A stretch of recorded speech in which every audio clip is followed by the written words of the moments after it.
Bonjour la famille, Djambo Mbote, Bento Aboki Mbote, qui est la famille Saoufé.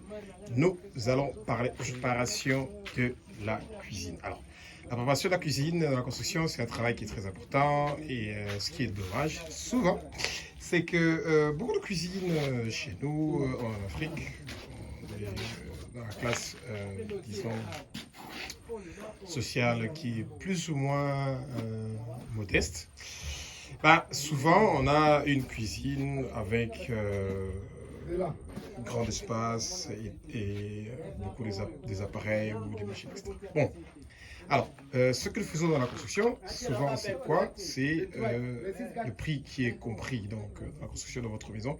Souvent c'est inclus la cuisine, mais pas les machines. Alors, on va essayer de faire un petit tour ensemble avec vous pour essayer de vous expliquer comment ça fonctionne. Alors, tous les trucs que vous voyez ici au-dessus, ce sera des interrupteurs ou des contacts, des prises pour l'électricité, etc.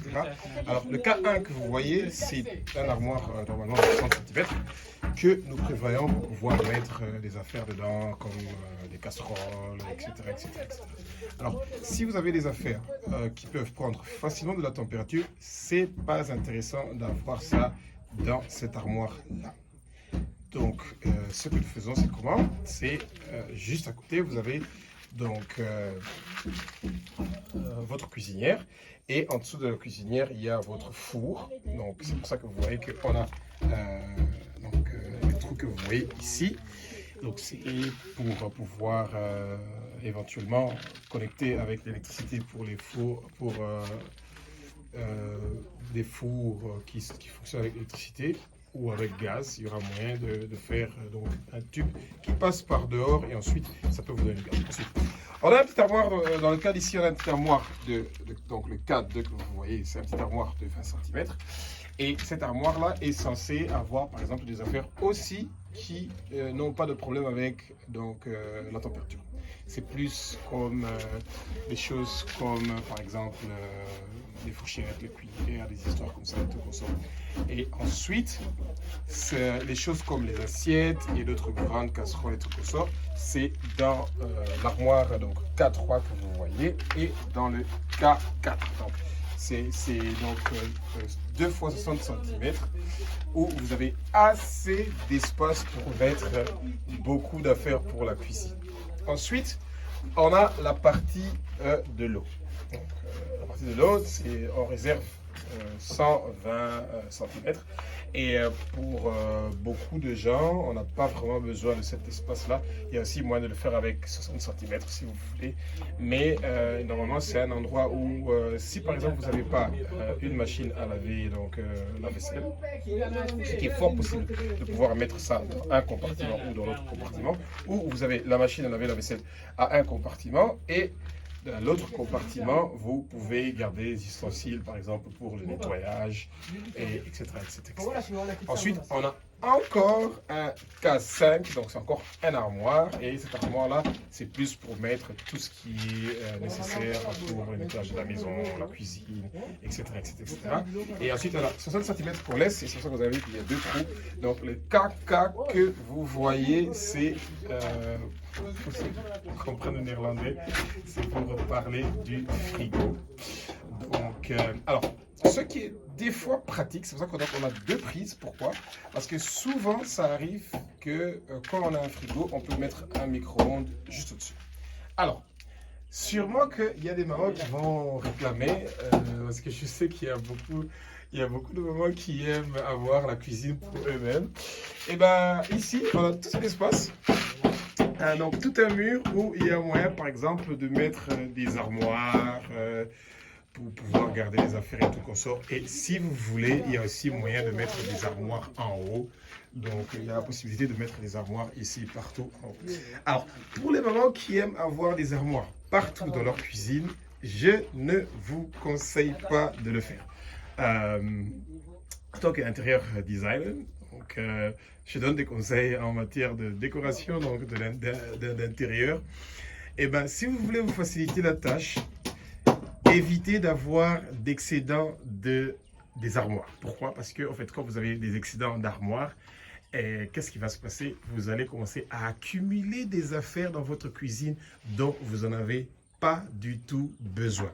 Parce que par exemple, le K5 que vous voyez, ou le K4, ou le K3, eh ben, ce sont des armoires souvent où vous mettez quelques ustensiles de cuisine dont vous avez donc régulièrement besoin.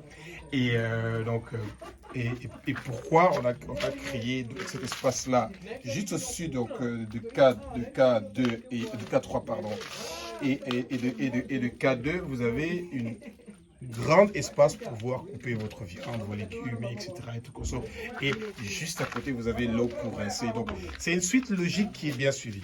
Et pour les verres, c'est un peu old school, je peux dire, c'est un peu ancien d'avoir des verres que vous mettez dans les armoires au-dessus.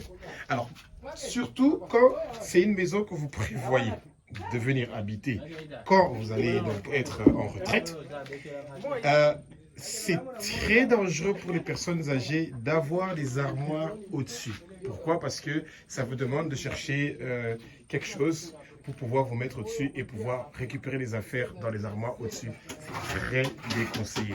Donc, si vous savez que c'est une maison que vous allez utiliser quand vous allez donc prendre votre retraite, de préférence, ne pas avoir des étagères au-dessus. Donc, c'est vraiment très important.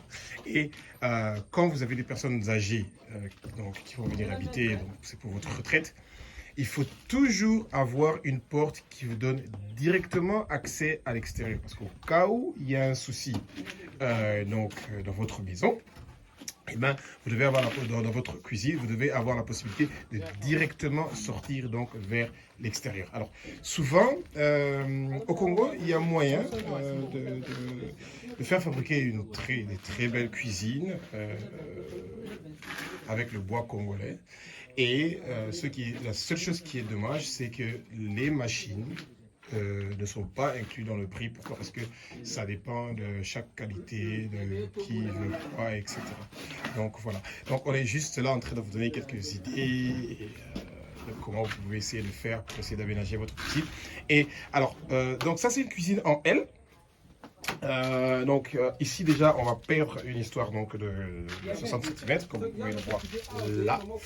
Et l'idée de cette cuisine c'est quoi? C'est il y aura une très grande partie de la cuisine qui va rester et donc on va mettre une table ici. Donc juste ici où vous voyez, il y aura une table qui est assez élevée d'à peu près 110 ou 120 où il y a moyen de s'asseoir au-dessus, de pouvoir rapidement prendre le petit déjeuner. Et pourquoi on le fait? Eh ben, c'est une table qui sera à peu près d'une grandeur de 60 à peu près ou de 60 ou de 70 cm sur à peu près 110 ou 120 et des sortes comme ça. Pourquoi? Parce que au cas où vous le voulez, il y a moyen de sortir donc dehors vers votre terrasse et d'emmener aussi votre table et de pouvoir prendre votre petit déjeuner dehors quand il fait beau. Donc c'est des petits détails à ne pas négliger. Et alors à partir donc de votre cuisine, donc vous avez donc une très grande fenêtre qui est en train donc de vous aider à pouvoir avoir une bonne aération. Donc on a deux fenêtres dans cette cuisine qui sont en train de donner une bonne aération. Donc ça veut dire même quand vous êtes en train de préparer vos Thompson ou je ne sais pas quel genre de poisson, et ben il y a moyen d'aérer facilement votre cuisine. Donc les plaques pour la cuisson, de préférence toujours à côté de la fenêtre pour pouvoir régler l'aération. Donc souvent en Occident, on met ça par exemple de ce côté du mur. Pourquoi? Parce que nous avons, je sais pas, after cap, je sais pas comment appeler ça en français. C'est un aspirateur pour l'odeur ou la fumée, etc. Mais je pense que pour l'Afrique, c'est pas du tout nécessaire parce que souvent il y a un temps qui est très bon, donc c'est très facile d'ouvrir les fenêtres et de pouvoir facilement aérer donc votre cuisine. Donc, les mamans, évitez d'avoir trop d'espace pour conserver les affaires dans les cuisines. C'est pas du tout intéressant. Vous allez remplir votre maison avec beaucoup des histoires. Et quand c'est une maison, vous allez venir habiter pour votre retraite, c'est pas du tout intéressant. Donc, voilà. Espérons que vous avez assez appris comment vous pouvez faire pour vous préparer pour votre cuisine. Et ça vous donne une idée de choses que vous avez besoin pour pouvoir, disons, passer disons, faire votre vie de tous les jours, etc. Et je sais qu'à la cuisine, les mamans passent beaucoup de temps à la cuisine en Afrique. C'est incroyable. Et donc, ça veut dire que ça doit être quand même un endroit assez confortable pour pouvoir réussir à passer son temps. Donc, que Jésus-Christ vous bénisse, que Jésus-Christ bénisse le Congo, Elengi, et que Jésus-Christ soit béni parce que c'est lui qui continue à donner l'intelligence, la sagesse et beaucoup de discernement, la science, la connaissance, la réflexion, beaucoup de patience sur tout ça, et il continue à frapper notre orgueil pour que nous ne pensions pas que toutes les bonnes choses que nous avons chez nous au Congo, ça nous facilite la tâche d'avoir une vie facile. Non, on doit continuer à bosser très dur, à travailler très dur. Au revoir.